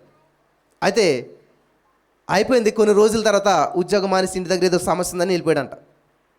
ఏంటో సమస్య, ఇప్పుడు బ్రిటిష్ వాళ్ళ కాలంలో వీళ్ళకి కొంత పొలం కొన్ని 100 రూపాయలు ఎట్టి కొనుక్కున్నారంట, కొన్ని ఎకరాలు కొనుక్కుంటే ఆ ద్వారా అందరికి అమ్మేసి ఇంకా 1 ఎకరం పొలం మిగిలిపోయిందంట. సరే ఇది కూడా మీరు తీసుకోండి అని చెప్పి ఆయన రాయకుండా వదిలేసాడు అనమాట. గడిచిపోయే రోజులు, సంవత్సరాలు గడిచిపోయి 50-60 సంవత్సరాలు అయిపోయింది. ఈ లోపల ఏమైందంటే ఆ పొలానికి అవతల ఇంకొకటి పొలం కొనుక్కుని, కొంచెం వాళ్ళు డబ్బు ఉన్నవాళ్ళు కాబట్టి ఏం చేశారంటే దీనికి డాక్యుమెంట్స్ లేదని తెలిసి దీన్ని ఆదేసుకున్నారు.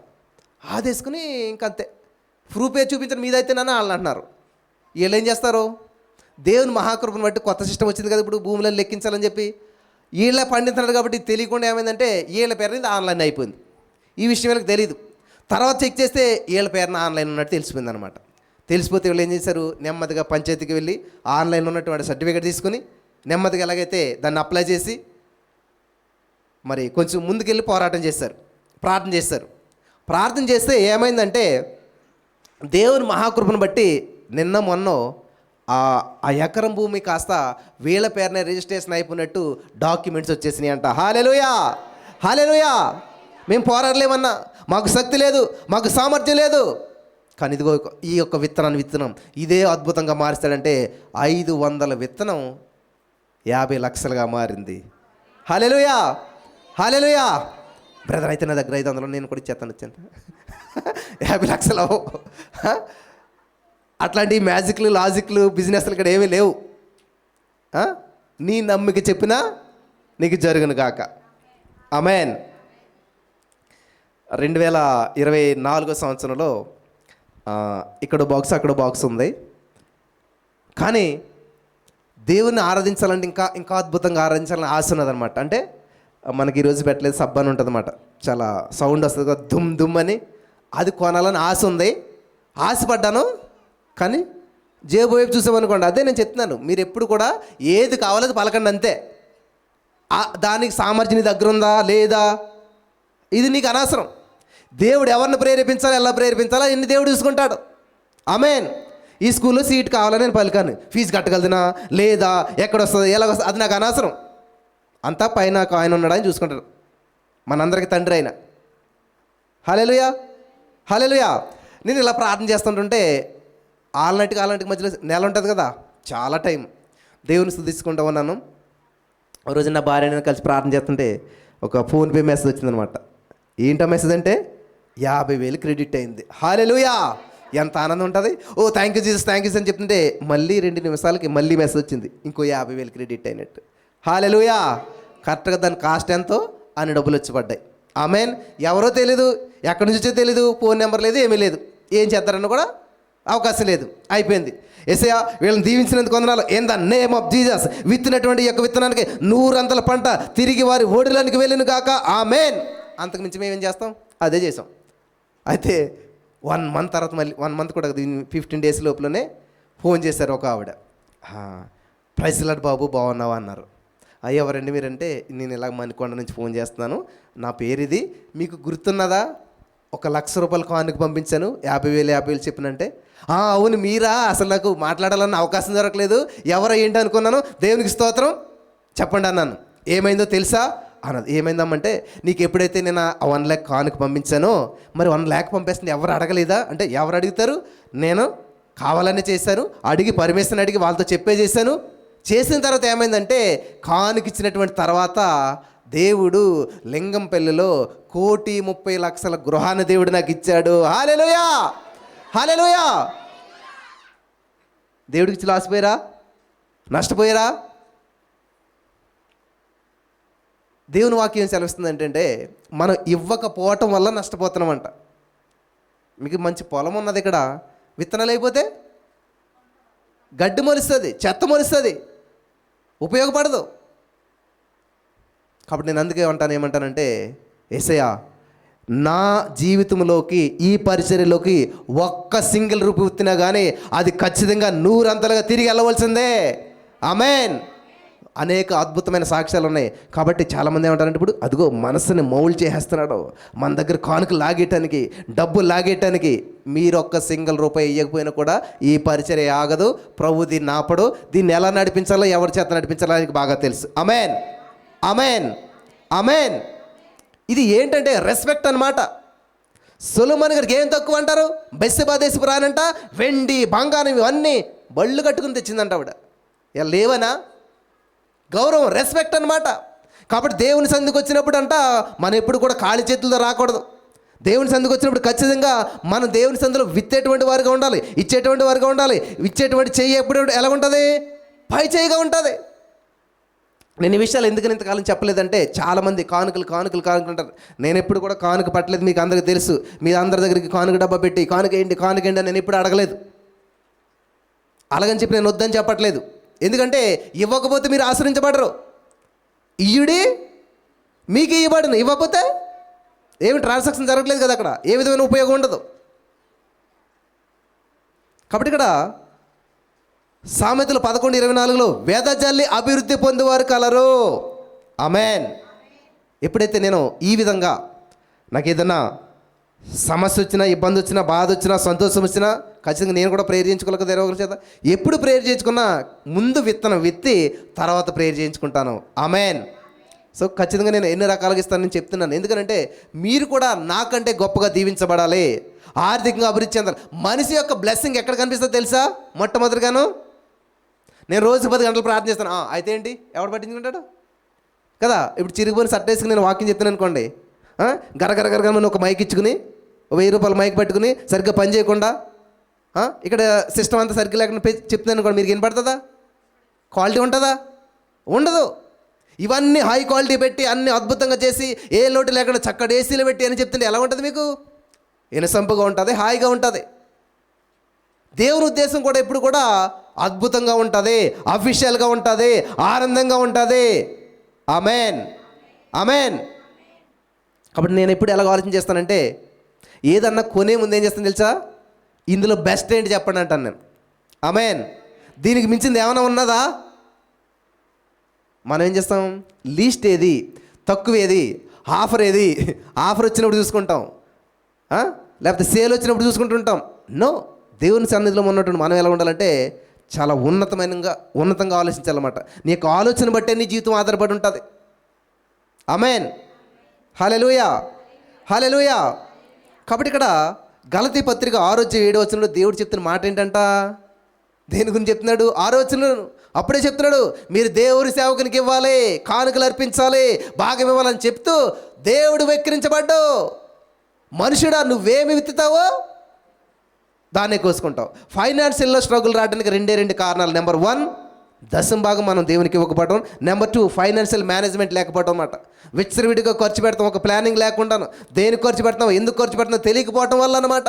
ఇప్పుడు నీ దగ్గర ఎంత సామర్థ్యం ఉంది, నువ్వు ఏం చేయగలుగుతావు, ఏం చేయలేవు, ఒకవేళ ఏ విధమైనటువంటి డబ్బులు మనకు రాకపోతే కనీసం 5-6 నెలలు మనం ఎలా బ్రతకగలుగుతాం అనేటువంటి ప్లానింగ్ ఉండాలి. ఈరోజు ఖర్చు పెడతారు చేమలంతా, రేపు ఏంటంటే అంతే. అలా కాదు ఎప్పుడు కూడా. యేసుకున్నటువంటి జ్ఞానం చూసారా, ఆయన దశమ భాగం తీసిన తర్వాత కొంత తీసి సేవింగ్ పెడతాడు, కొంత దీన్ని ఖర్చు పెడతాడు. ఇవన్నీ మేనేజ్మెంట్ చేసుకుంటూ వెళ్ళాడు కాబట్టి ఏ లోటు లేకుండా ప్రపంచానికి ఆహారం పంచి పెట్టగలిగాడు ఆయన. హల్లెలూయా, హల్లెలూయా. ఎవరైతే ఇలాగ బ్యాలెన్స్ చేసుకుని ప్లానింగ్ చేసుకుని ముందుకెళ్తారో వాళ్ళ జీవితంలో ఎంత స్ట్రగుల్ వచ్చినా కూడా, కరోనా వైరస్ సమయంలో తింటలేని వారు చాలామంది ఉన్నారు, కానీ కరోనా వైరస్ సమయంలో కోట్లు కూడా పెట్టిన వారు చాలామంది ఉన్నారు. కరోనా వైరస్ సమయంలో మరి ఏ వైరస్ వచ్చినా, ఎంత సమస్య వచ్చినా ఏ విధమైనటువంటి ఇబ్బంది లేకుండా జీవించిన వాళ్ళు చాలామంది ఉన్నారు. ఎందుకని అంటారు, డబ్బు ఉంది కాబట్టి. ఎందుకు వచ్చింది డబ్బు వాళ్ళ దగ్గరికి? ఎందుకు వచ్చింది? శ్రద్ధ గలవారు ఏలుబడి చేస్తారు, శ్రద్ధ గలవారు ఐశ్వర్యవంతులు అవుతారు. దేవుడు నీకు ఇచ్చినటువంటి ఆ యొక్క అవకాశాన్ని, ధనం అవ్వచ్చు, ఆరోగ్యం అవ్వచ్చు, నువ్వు ఎలా ఉపయోగించుకుంటా ఉన్నావు? చూడండి, మనం హెల్తీగా ఉన్నప్పుడు చక్కగా నడవచ్చు కదా. బాడీ పెరిగిపోయాక, సమస్య వచ్చాక, అనారోగ్యం వచ్చాక, బీపీ షుగర్ అటాక్ అయ్యాక అప్పుడు డాక్టర్ గారు నడమంటే అప్పుడు నడుస్తావు. నీకు తెలియదా నడవాలని? ఎక్సర్సైజ్ చేయాలని నీకు తెలీదా? ఇది తినకూడదా నీకు తెలీదా? ఈ ఐస్ క్రీమ్ తినకూడదు, తినొచ్చు, ఇంత లిమిట్లో తినాలి, ఇవన్నీ తెలీదా నీకు? తెలుసు. ఇప్పుడు తెలియక తప్పు చేస్తే వేరు, తెలిసి తప్పు చేస్తే ఏమంటారు వాళ్ళని? ఇప్పుడు కరెంట్ వైరస్ ఆకూడదని తెలిసి కూడా దాన్ని పట్టుకుంటే మూర్ఖుడు అంటారా, మంచిడు అంటారా? ఈరోజు మనకు చక్కటి ఆరోగ్యం ఇచ్చాడు దేవుడు, చక్కటి బాడీ ఇచ్చాడు కదా, అన్ని చక్కటివి ఇచ్చాడు. మరి ఎందుకు పాడైపోతున్నాయి ఇవన్నీ? దాన్ని మెయింటైన్ చేయకపోవడం వల్ల. ఇప్పుడు ఫర్ ఎగ్జాంపుల్ మీకు ఒక కొత్త కారు ఉందనుకోండి, షోరూమ్ నుంచి వచ్చినట్టు ఎలా దగదగ మెరుస్తుందా?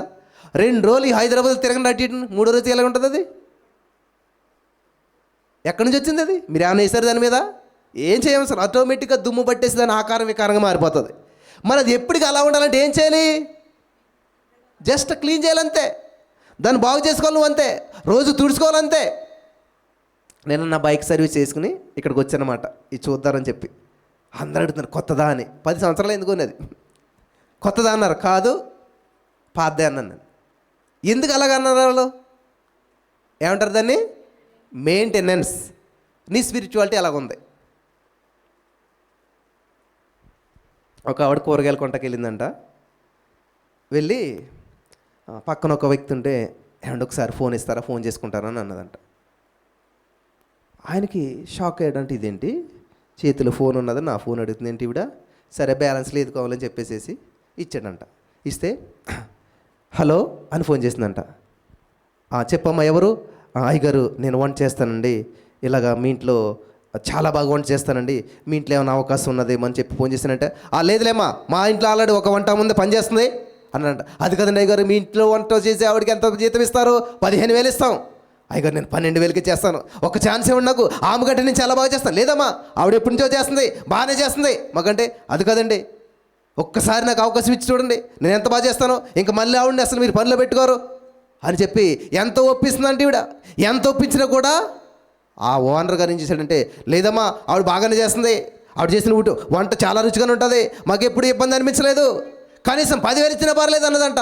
నువ్వు 5,000 తగ్గించినా పర్లేదు, కానీ మాకు మాత్రం ఆవిడే సెట్ అయింది, చాలా కాలం నుంచి ఆవిడ పనిచేస్తుంది, అంత ఆవిడ తెలుసు కాబట్టి ఆవిడ తీసే ఉద్దేశం మాకు లేదు అని చెప్పి ఫోన్ పెట్టేశాక ఈ ఫోన్ ఇచ్చిన ఆయనకి జాలి కలిగిందంట. అయ్యో, ఇంత తగ్గించింది, ఇంత మంచిగా చేస్తాను, ఇంత టాలెంట్ ఉంది అని చెప్పి, అమ్మా ఏం బాధపడకలే, ఆయన ఉద్యోగం ఇవ్వకపోయినా నేను నీకు ఉద్యోగం ఇస్తాను. ఆయన నీ దగ్గర ఫోన్ ఉండగా నా ఫోన్ ఇచ్చిన ఎందుకు ఫోన్ చేసావు, బ్యాలెన్స్ లేదా అని అడిగాడంట. అయ్యగారు ఏమనుకోకండి, నా సెల్లో బ్యాలెన్స్ ఉంది, అన్నీ ఉన్నాయి. నేను ఫోన్ చేసింది ఎవరికో కాదు, మా ఓనర్ గారికే. ఆ ఇంట్లో వంట మనిషిని ఎవరో కాదు, నేనే. అదేంటి మీ ఓనర్ గారికి నువ్వెందుకు ఫోన్ చేసావు అంటే, నేను చేస్తున్న పని ఎలా ఉందో తెలుసుకోవాలి కదా, వాళ్ళకి నచ్చిందా లేదా, వాళ్ళకి కరెక్ట్గా చేస్తున్నాను లేదా, నా మీద వాళ్ళకి ఎటువంటి ఒపీనియన్ ఉంది, మంచి ఒపీనియన్ ఉందా, చెడ్డ ఒపీనియన్ ఉందా, లేకపోతే నా వంట వాళ్ళకి నచ్చుతుందా లేదా. నేను అడిగితే బాగానే చెప్తారు, కానీ మీ ఫోన్ నుంచి ఎందుకు చేశానంటే గుర్తుపట్టరు కదా. అది నా ఫోన్ నుంచి చేశాను అనుకో, వాళ్ళు గుర్తుపట్టేస్తారు. కాబట్టి వాళ్ళ నా మీద ఉన్న ఒపీనియన్ ఎలాగుందో తెలుసుకోవాలని చెప్పి మీ ఫోన్ ఇచ్చుకున్నాను, నా ఫోన్లో బ్యాలెన్స్ లెక్క కాదు అని చెప్పి థ్యాంక్ యూ సో మచ్ అయ్య గారు అని చెప్పి ఫోన్ ఇచ్చి వెళ్తే ఈ నిర్గంత పోయాడంట. హల్లెలూయా. ఈరోజు నువ్వు చెక్ చేసుకోవాలి, దేవునితో నీ భక్తి ఎలాగున్నది, నీ జీవితం ఎలాగుంది, నీ యొక్క ఆలోచన విధానం ఎలాగుంది, నువ్వు చేస్తున్న ప్రార్థన విధానం ఎలాగుంది, నువ్వు దేవుని సన్నిధికి వస్తున్నప్పుడు నీ ప్రవర్తన ఎలాగుంది చెక్ చేసుకోవాలి ఎప్పటికప్పుడు. హల్లెలూయా, హల్లెలూయా. నేను కరెక్ట్గా ఉన్నానా, నేను ఖచ్చితంగా ఉన్నానా, నేను చేసేది అంతా నిజమేనా, కరెక్టేనా అని చెక్ చేసుకోవాలి. ఎప్పుడైతే ఇక్కడ మరి సౌలుకు ఉన్నటువంటి జ్ఞానం చూస్తారా, ఏమిద్దాం కానుకలు అంటే రూపాయి ఇచ్చారా, ఏమిచ్చారు.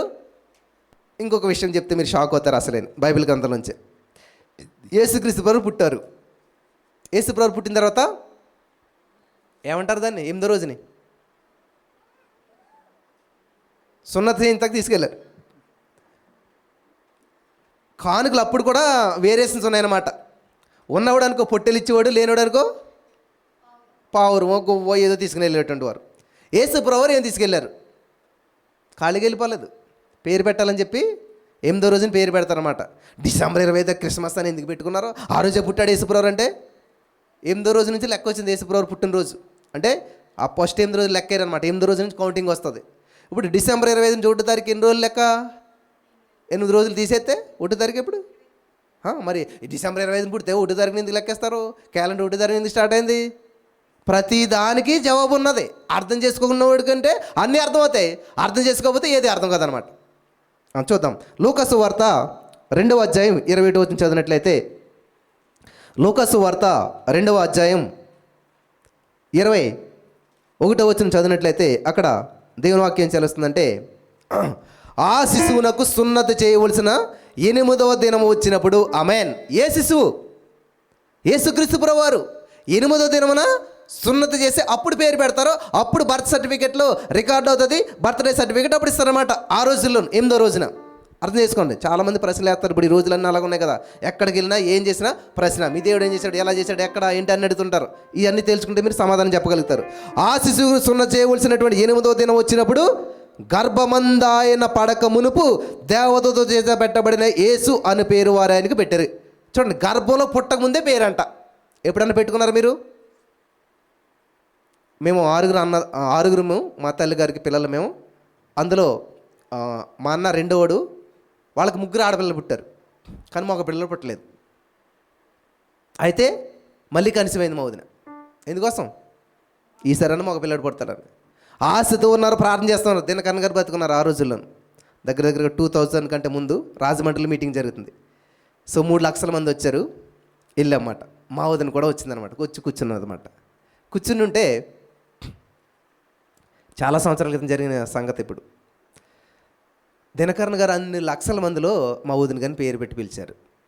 పేరు పెట్టి పిలిచి, అమ్మ నువ్వు కన్సీవ్ అయ్యావు, నువ్వు బిడ్డ కోసం ఎదురు చూస్తూ ఉన్నావు, ఆల్రెడీ నీ గర్భంలో మగ బిడ్డే ఉన్నాడు, ఆమెన్. పేరు కూడా సమయలు, ఆమెన్.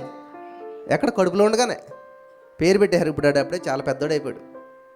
దగ్గర 25 సంవత్సరాల దాకా వయసు వచ్చేసింది. అప్పుడే ఆడి పేరు అదే పెట్టాం, మేము కూడా సమయలనే పెట్టాం. ఏదైతే దేవుడు చెప్పాడో అదే నడిపోయింది, ఆమేన్. హల్లెలూయా. అలాగే యేసుక్రీస్తు వారు కూడా అంట గర్భంలో ఉండగానే ఎవరు పెట్టారు? దేవదూత ద్వారా చెప్పబడిన పేరు అది. దేవదూత పేరు పెట్టడం కాదు, దేవదూత ద్వారా తెలియదు. మరి ఆ పేరు ఎక్కడది? యేసు ప్రభువు చెప్తాడు ఈ పేరు ఎక్కడదని. ఆల్రెడీ చెప్పాను నేను గతంలోను. యేసు అనేటువంటి పేరు ఎక్కడదే? మర్చిపోయారు ఎప్పుడు? వర్తమానం ఆగస్టు నెలలో చెప్పాను నేను. అది యేసు అనే పేరు ఎక్కడదే అంటే దేవుడు చెప్తున్నమాట, నీవు నాకు అనుగ్రహించిన నీ నామము చెప్పున అంటాడు యేసయ్య. ఎవరు అనుగ్రహించారంట? తండ్రి అయిన దేవుడు. తండ్రి అయిన దేవుడి పేరేంటంట? యెహోవా అంటారు చాలామంది. తండ్రి అయిన దేవుడి పేరేంటంటే యేసు. ఆయన ఈయనకు అనుగ్రహించిన నామమే యేసు. కాబట్టి తండ్రి వేరు, కుమారుడు వేరు, పరిశుద్ధాత్మ దేవుడు అనుకోకుండా అంతా ఒక్కడే దేవుడు మనకి. సో ఇది ఇప్పుడు యేసు ప్రభువు వారిని ఎక్కడ తీసుకెళ్లారంటండి? 22వ వచనం, మోసే ధర్మశాస్త్రం చెప్పిన వారు తమను శుద్ధి చేసుకుని దినములు గడిచినప్పుడు ప్రతి తొలిచూలు మగపిల్లను ప్రభుకు ప్రతిష్ఠ చేయబడవలనని ప్రభు ధర్మశాస్త్రం రాయబడినట్లు ఆయనను ప్రభువుకు ప్రతిష్ఠ. చూడండి, ప్రభు ధర్మశాస్త్రం రాయబడినట్లు ప్రభునే తీసుకెళ్లారంట. అంటే రూల్ పెట్టుకున్నది ఆయనే, పాటించింది ఆయనే. చూడండి, వింటున్నారా? ఒక పని అప్పగించేవాడు ఆయనే, చేసే సామర్థ్యం ఇచ్చేవాడు కూడా ఆయనే. తండ్రి అయిన దేవుడిని ఎలాగ అడగాలో చెప్పేది ఆయనే, మళ్ళీ తండ్రి అయిన దేవుడికి వెళ్ళి ఇచ్చేది ఆయనే. చూసారా మన దేవుడు ఎంత గొప్పవాడు? చూడండి ఇక్కడ 24వ వచనం, ప్రభు ధర్మశాస్త్రం అని చెప్పబడినట్లు గువ్వల జతనైనను 2 పావుర పిల్లనైనను బలిగా అర్పించుటకును వారు ఆయనను యెరూషలేమునకు తీసుకుని పోయిరి. ఆమేన్. ఖాళీ చేతుల్లో వెళ్ళారా? యేసు ప్రభువు కూడా ఏం తీసుకెళ్ళాడు? దేవుని సన్నిధికి వెళ్ళినప్పుడు ఖచ్చితంగా ఏదో ఒక కానుకను తీసుకుని వెళ్ళి అక్కడ అర్పించవలసిందే. ఆమేన్. కాబట్టి ఈ రోజున ఈ యొక్క అద్భుతమైనటువంటి సందేశం ద్వారా మీ జీవితంలో గొప్ప మార్పులు సంభవించాయని చెప్పి నేను నమ్ముచూ ఉన్నాను.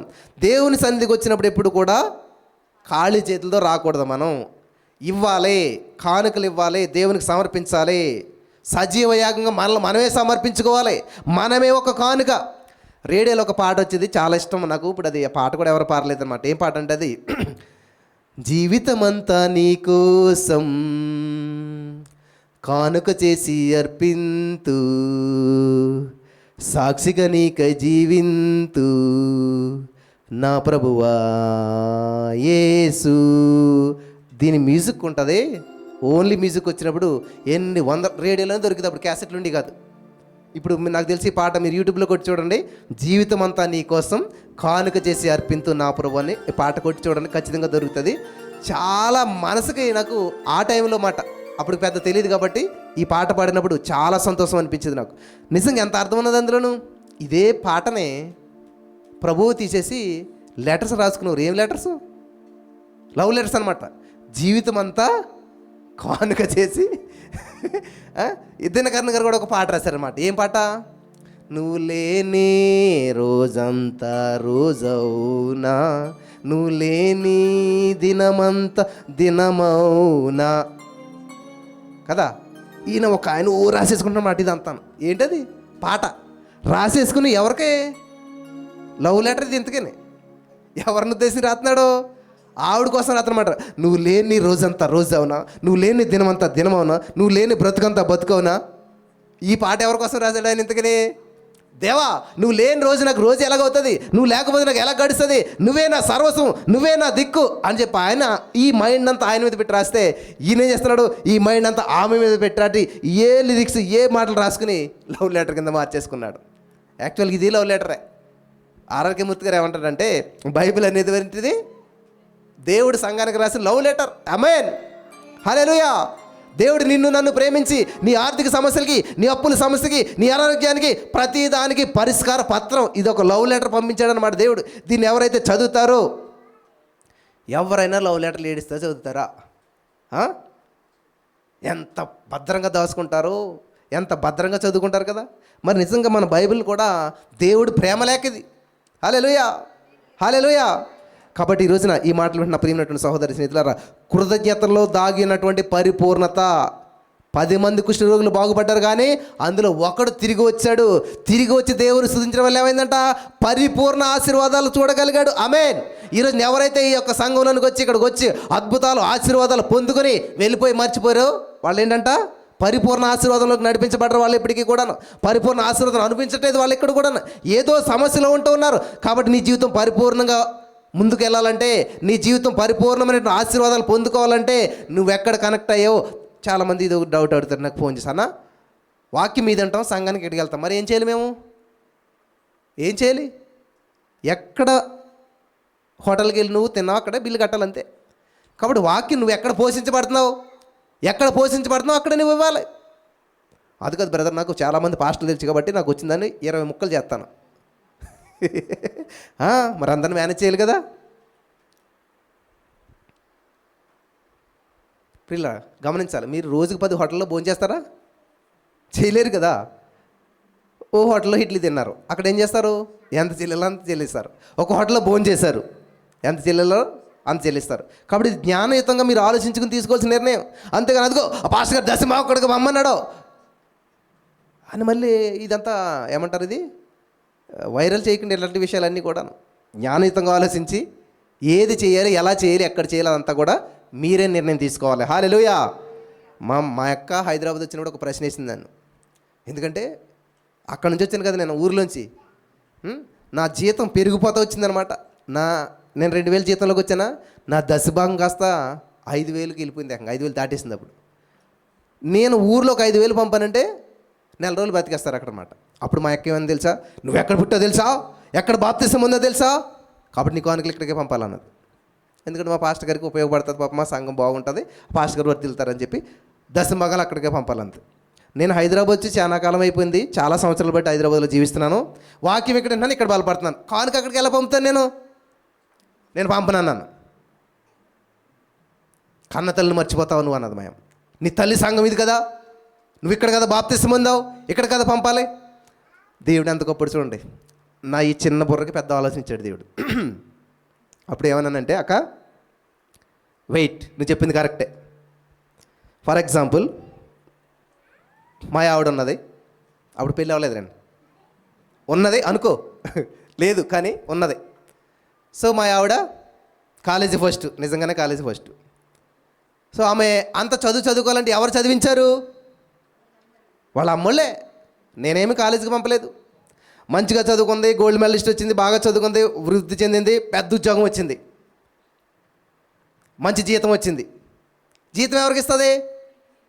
పెళ్ళి అవ్వలేదు అప్పటికి. ఎవరికి ఇస్తుంది? వాళ్ళ అమ్మోళ్ళకి ఇస్తుంది. తర్వాత పెళ్ళి అయిపోయింది. ఇప్పుడు నా దగ్గరికి వచ్చింది, మా ఆవిడ జీతం 10 లక్షలు. ఇప్పుడు ఏం చేస్తుంది? చదివించింది మా అమ్మ మా నాన్న, నేను కాలేజీకి వెళ్తే కారణం వాళ్ళు, నన్ను ఈ స్థితికి తీసుకొచ్చింది కారణం వాళ్ళు, జీతం నేను అక్కడికి ఇస్తానంటే ఎలా ఉంటుంది కదా. ఎప్పుడైతే నా అండర్లోకి వచ్చిందో, నా దగ్గరకు వచ్చిందో, ఖచ్చితంగా సర్వ హక్కులు ఎవరికి వచ్చేస్తాయి? నాకే. ఓకే, అలా అమ్మోళ్ళకి ఇవ్వాలనుకుని ఏం చేస్తుంది? ఏమంటే కొంచెం మా అమ్మలు ఇబ్బందిగా ఉన్నారంట, కొంచెం డబ్బులు పంపిస్తానంటే సరే పంపించుకో కదా. నువ్వు ఆ లాజికల్ చెప్పొద్దు, ఏమి చెప్పొద్దు అన్నది. వాస్తవం ఇదే జరుగుతుంది. కాబట్టి మనం ఎప్పుడైతే ఇక్కడికి వచ్చామో, మనమంతా కూడా ఎక్కడైతే వాక్యం వింటున్నామో, ఎక్కడైతే బలపడుతున్నామో ఆ అండర్లోకి మనం వెళ్ళిపోతాం. కాబట్టి నా కానుకలు అక్కడ చెల్లవు, అక్కడికి రావు అని చెప్పాను. ఆమేన్. అర్థమైంది? చాలా మట్టికి చాలా ప్రశ్నలకు సమాధానం దొరుకుంటాయి ఈ రోజున. ఆమేన్. హల్లెలూయా, హల్లెలూయా. కాబట్టి ఈ రోజున ఈ మాటలు వింటున్న ప్రియమైనటువంటి సహోదరి స్నేహితులారా, మన జీవితంలో ఏ సమస్య వచ్చినా కానీ ప్రతి దానికి ఖచ్చితంగా పరిష్కారం ప్రభువే. ఆమేన్. నాకు అనారోగ్య సమస్య వచ్చినప్పుడు నా యేసయ్య పరిష్కారం అయ్యాడు. నాకు ఆర్థిక సమస్యలు వచ్చినప్పుడు నా యేసయ్య పరిష్కారం అయ్యాడు. నా జీవితంలో ఏది లేకపోయినా సరే యేసయ్య నేను స్తుతిస్తూ వచ్చాను. ఆమేన్. ప్రియులారా, నీకు ఏ చేతనైనా ఏ పనైనా సరే నీ శక్తి లోపం లేకుండా చేయండి, పరిశుద్ధాత్మ దేవుడు నీ జీవితంలో గొప్ప కార్యాలు చేస్తాడు. ఆమేన్. ఒకసారి నేను ఒక చిన్న గృహ కూడికి పిలిస్తే వెళ్తా ఉన్నాను. మామూలుగా వెళ్తలేదు అనమాట, మంచి కారులో వెళ్తూ ఉన్నాం, మంచి సమూహాన్ని వేసుకుని వెళ్తూ ఉన్నాం. ఎవరు అడిగారు అనమాట, ఏ వస్తుందా గృహ కూడికి వెళ్తే నీ కనీసం నీ పెట్రోల్ ఖర్చు అన్న వస్తుందా అన్నారు. ఇక్కడ 10 మంది కుష్ఠరోగులు ఏమయ్యారంట, వెళుతూ ఉండగా శుద్ధులయ్యారంట. ఆమేన్. ఆ గృహ కూడికి వెళ్తున్నటువంటి సమయంలో మధ్యదారిలో దేవుడు నాకు ఒక బహుమానం ఇచ్చాడు. ఇదే వాచ్. ఎంత అనుకుంటున్నారు? ఫాజిల్ వాచ్. 15,000 పైన ఉంటుంది ఇది. ఆమేన్. చూసారా, నీకు చేతనని ఏ పనైనా సరే శక్తి లోపం లేకుండా చేయండి, ఫలితం ఆశించి కాదు. ప్రభు పని మీరు పర్ఫెక్ట్గా చేసినట్లయితే చాలా అద్భుతమైన ఆశీర్వాదం పొందుకుంటారు. ఈ సంవత్సరంలో నేను చెప్పబోయే సాక్ష్యాలు విని అందరూ ఆశ్చర్యపోతారు. ఆమేన్. హైదరాబాద్ మొత్తం ఆశ్చర్యపోతుంది. ఆమేన్. నేను కట్టని ఇళ్లను రావట్లేదు వాక్యం, మరి ఇల్లు ఎలాగొస్తుంది? వాక్యం నేర్చుకుంటే ఇల్లు వస్తుంది. ఆమేన్.